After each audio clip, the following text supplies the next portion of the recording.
Well, hey friends, welcome to our first reading for our Lenten devotion through Psalm 22. I want to encourage you, as often as you can during this next 40-day period, to read through Psalm 22. Make it maybe a part of your prayer in the morning, is to read through Psalm 22. There's something in this psalm for all of us. Certainly it points to Jesus, but it also points to our own human condition as well. And so I'm just going to begin this first day, this Ash Wednesday reading. Again, I'm reading from a book called Psalm of the Cross, and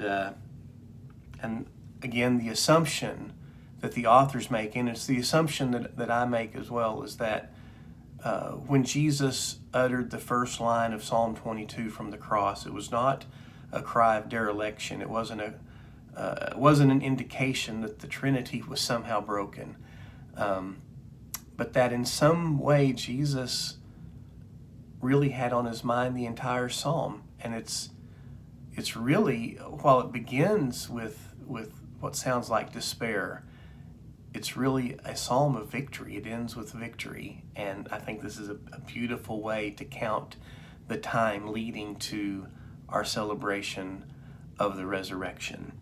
So let me begin with verse 1. My God, why have you forsaken me? Why are you so far from saving me from the words of my groaning? When the story of Jesus' crucifixion is told in the gospel, Jesus is said to have spoken these words in Aramaic, Eloi, Eloi, lama sabachthani. Perhaps because these words are the most famous of Psalm 22, their depth nearly overshadows the rest of the 31 verses. These words, first written by King David 1,000 years earlier, begin one of the most passionate pieces of Hebrew poetry in the Bible. Jesus, like other rabbis, knew the book of Psalms by heart. He would have prayed or recited this particular one many times in his life. We are told in the Gospel of Mark that when Jesus uttered these words, people in the crowd didn't understand him. They thought he was calling on Elijah, perhaps because Eloi and Elijah are similar in sound. Whatever the reason, it didn't matter, because he wasn't talking to them. Rather, he was speaking to the God he knew, to the God he believed in his own language, Aramaic. He cried out to the God who had been his constant source of strength all of his earthly life. From the beginning of the gospel story about Jesus, his Father in heaven had been a rock of assurance, a steady constant in his life. Once in his early years, while returning from an annual family trek to Jerusalem, Jesus stayed behind. His parents found him teaching the Torah, and when they asked him why he had disappeared, his reply was simple. Didn't you know that I would have to be about my Father's business? And this was at age 12.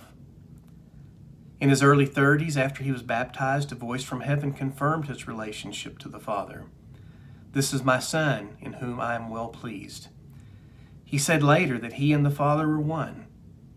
The bond between Father and Son was firm and fixed. Jesus was very public about his unity relationship with his Father.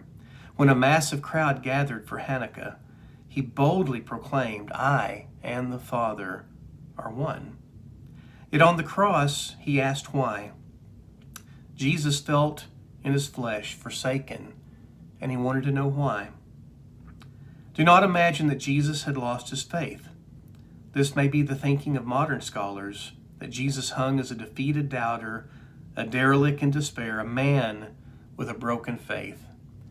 But in reality, Jesus, in faith, was specifically speaking out to God, who he knew was alive, even as he seemed distant and detached from his suffering. Jesus was sure about the Father's power, just as he was sure of his Father's love.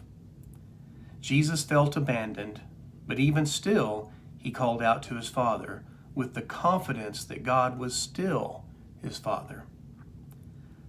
While we may not be able to relate to the pain and the suffering of our Lord on the cross, we most certainly can understand the question he was asking.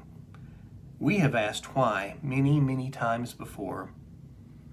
To those of us who still have questions like this, the psalm has something to say. Keep asking and keep asking. Doubts are not a sign that faith is dead. A live faith is able to ask questions, while a dead faith sounds like silence. And so I just want to encourage you as we close out today, what are you still asking why over? What are the things that where you still struggle to see God's activity?